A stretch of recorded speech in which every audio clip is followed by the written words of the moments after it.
जी हाँ, स्वामी रामदेव आज हमारे साथ जुड़ रहे हैं। इसलिए जुड़ रहे हैं क्योंकि बहुत बड़ी खबर उन्होंने अपने ग्रुप के बारे में दी है। जी, ग्रुप के बारे में यानी पतंजलि ग्रुप के बारे में कि 30,000 करोड़ का टर्नओवर हो गया पतंजलि ग्रुप का वित्त वर्ष 2020-21 में। स्वामी जी, स्वागत है आपका।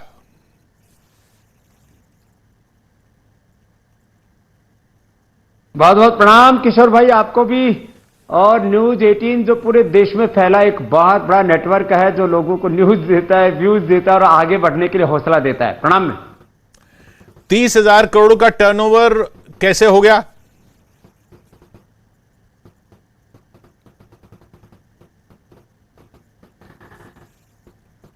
पुरुषार्थ से हमने काम किया, और जब पुरुषार्थ करते हैं तो अर्थ आता है।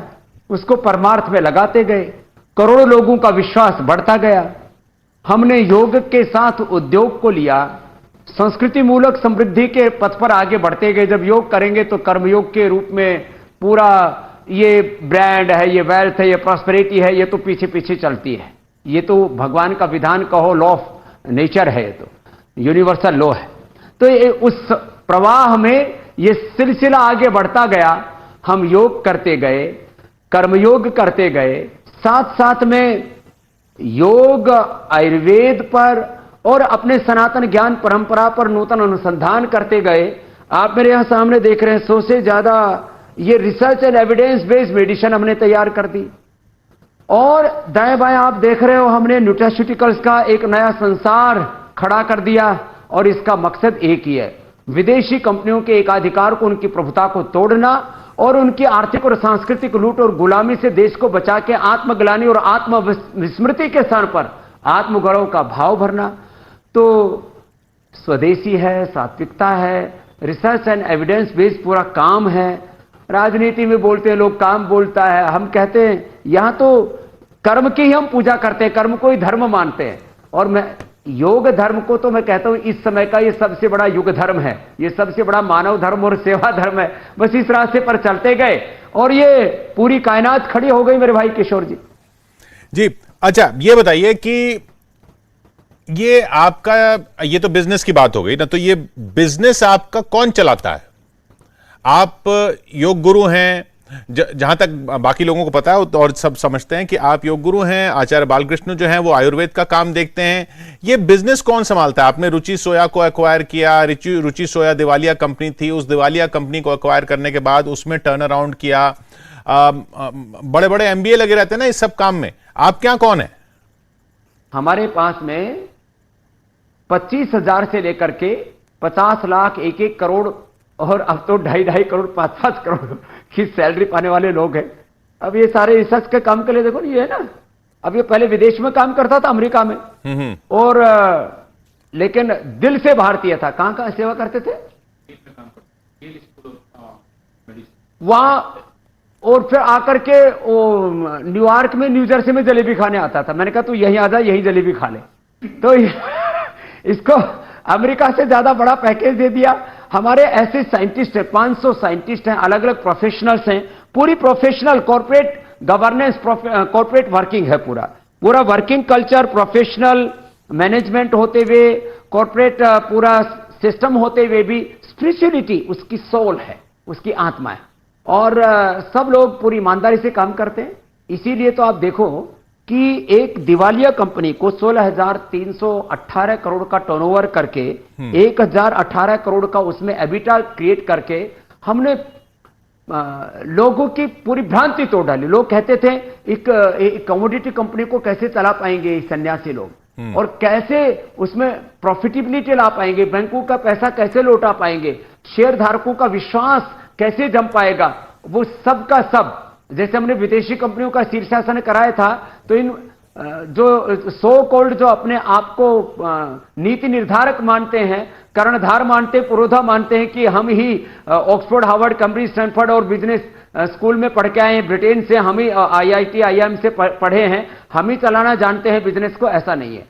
आप यदि शिद्दत से काम करते हैं, ईमानदारी से काम करते हैं, आप अपना कर्म कीजिए पूरी ईमानदारी से। उसके लिए जो रिक्वायर्ड नॉलेज है, science and technology, innovation, invention है, युग धर्म के अनुसार अपने आप को ढालते रहिए, आगे बढ़ते रहिए। अच्छा, नहीं, मैं सिर्फ ये जानना चाहूंगा कि बिजनेसमैन आपको ना कहा जाए, ठीक है, लेकिन बिजनेसमैन जो होते हैं वो तो उनको नीचा तो ना देखा जाए।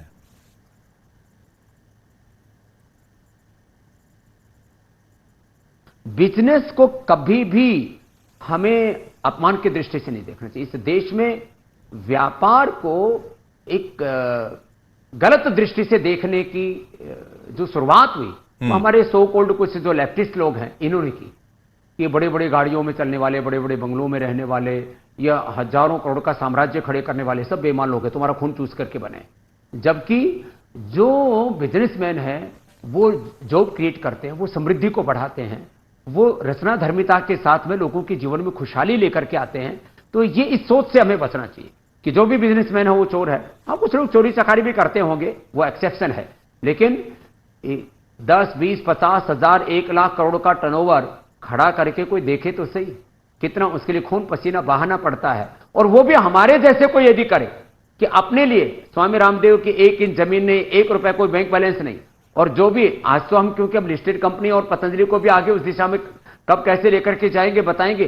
सामूहिक समृद्धि के साथ साथ जो पतंजलि के पास में आएगा परमार्थ, लोगों को समृद्धि भी देंगे, जो शेयर होल्डर्स हैं उनको भी हम ऊंचाई पर लेकर के जाएंगे, उनका भी मुनाफा बढ़ाएंगे, सब कुछ करेंगे, लेकिन पतंजलि का जो भी अर्थ होगा वो परमार्थ के लिए ही होगा। ये सोच के साथ आगे बढ़ना, ये उस व्यापार में भी ये उपकार और उपचार की भावना से ये राष्ट्र की आराधना का, राष्ट्र सेवा का कर्म है।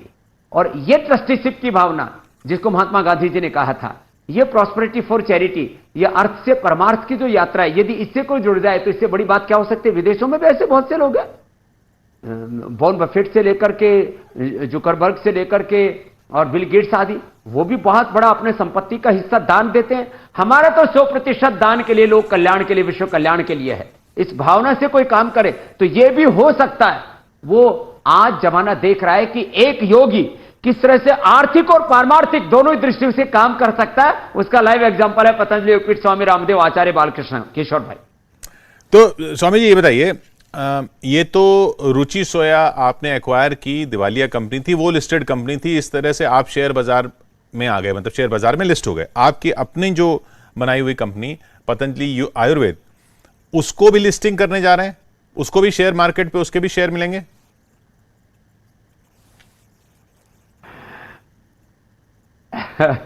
अभी तो देखो रुचि सोया के 4,300 करोड़ का एफपीओ लेकर के आ रहे हैं। अब उसमें अब पतंजलि का भी बिस्किट तो डिमर्ज कर ही दिया है।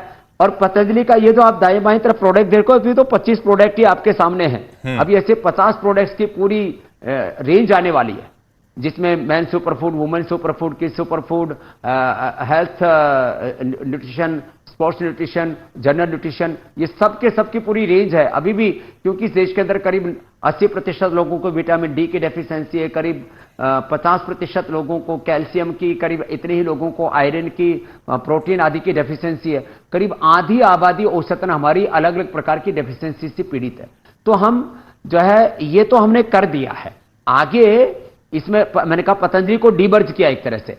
आगे पतंजलि का स्वतंत्र रूप से आईपीओ कब आएगा, उसको लिस्टिंग के लिए कब लेकर के जाएंगे, ये थोड़ी प्रतीक्षा के बाद आपको बताएंगे। वो भी तो एक बहुत बड़ी ब्रेकिंग न्यूज होगी। और वह भी आत्मनिर्भर भारत की। देखो, आत्मनिर्भरता, स्वदेशी और प्रॉस्पेरिटी फॉर चैरिटी, अर्थ से परमार्थ की जो हमारी यात्रा है, ये हमारी यूएसपी है। और रिसर्च एंड एविडेंस बेस्ड सारा काम, और इसके द्वारा भारत को विश्व की आर्थिक और आध्यात्मिक महाशक्ति बनाने का अभियान। तो अभी उसकी थोड़े दिन प्रतीक्षा कीजिए, वो शुभ घड़ी भी आएगी। तो इसमें जो पतंजलि आयुर्वेद है और पतंजलि की और जो कंपनियां हैं, जो मैं आज आपने जो बताया वो देख रहा था जब आपने प्रेस कॉन्फ्रेंस की कि इतने करोड़ इसके, इतने करोड़ उसके, उसमें एक पतंजलि परिवहन भी है। ये परिवहन के ट्रांसपोर्ट का क्या काम है आपका?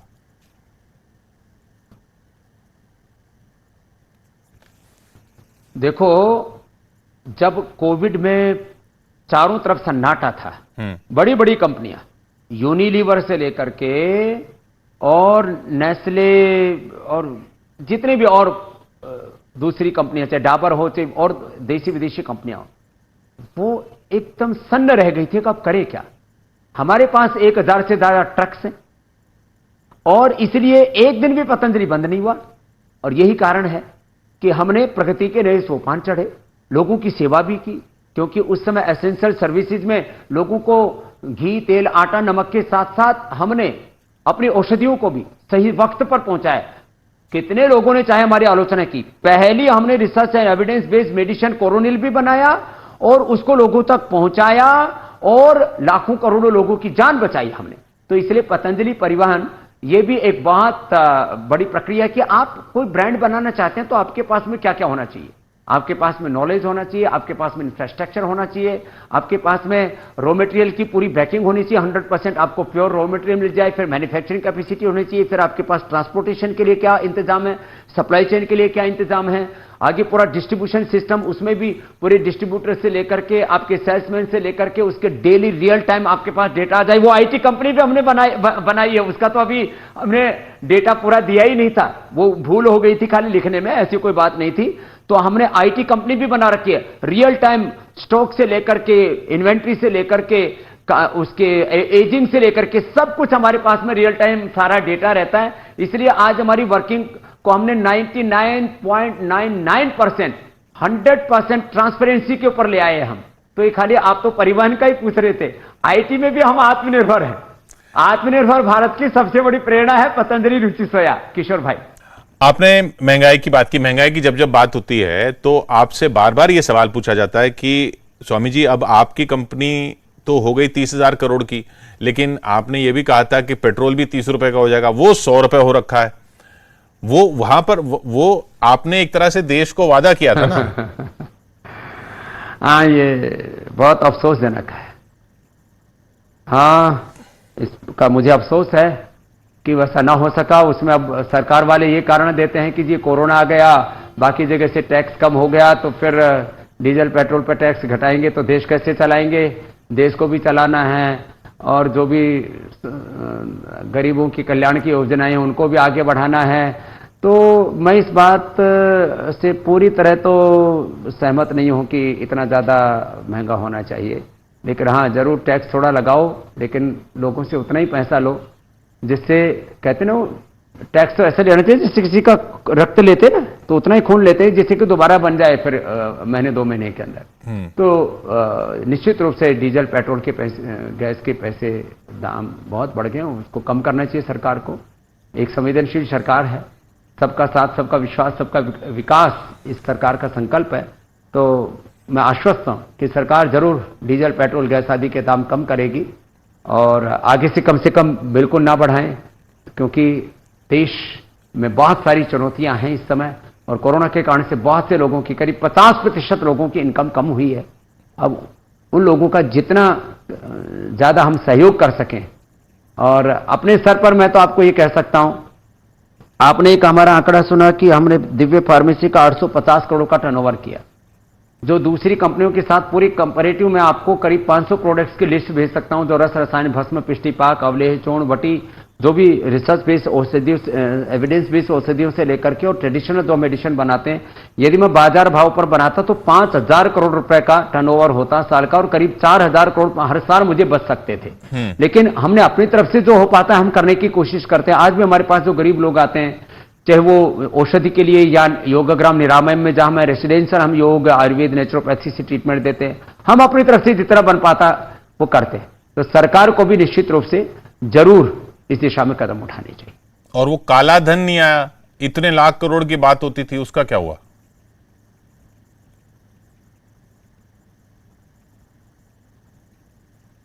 हाँ, कुछ तो काला धन देश के अंदर से निकाला, कुछ बाहर से भी लेकर के आए, लेकिन उसमें भी अभी और काम करने की आवश्यकता है। नहीं, तो क्या मोदी जी लगे हुए, वो एस्टिमेट सही था या एस्टिमेट सही था या एस्टिमेट गलत हो गया था? तंत्र को लगा रखा उन्होंने। तो हमने काले मन के ऊपर ज्यादा फोकस कर दिया, उन्होंने काले धन की जिम्मेदारी उन पर छोड़ दी हमने। अच्छा, ये बताइए, रोजगार को लेकर बहुत सवाल होते हैं। अब आपकी कंपनी 30,000 करोड़ की हो गई, आगे आप इसको कर्ज मुक्त भी करने वाले हैं। रोजगार कितने लोगों को देंगे? ये मिशन 2025 जो आपने बोला है, ये इसमें देश के कितने लोगों को रोजगार मिलेगा?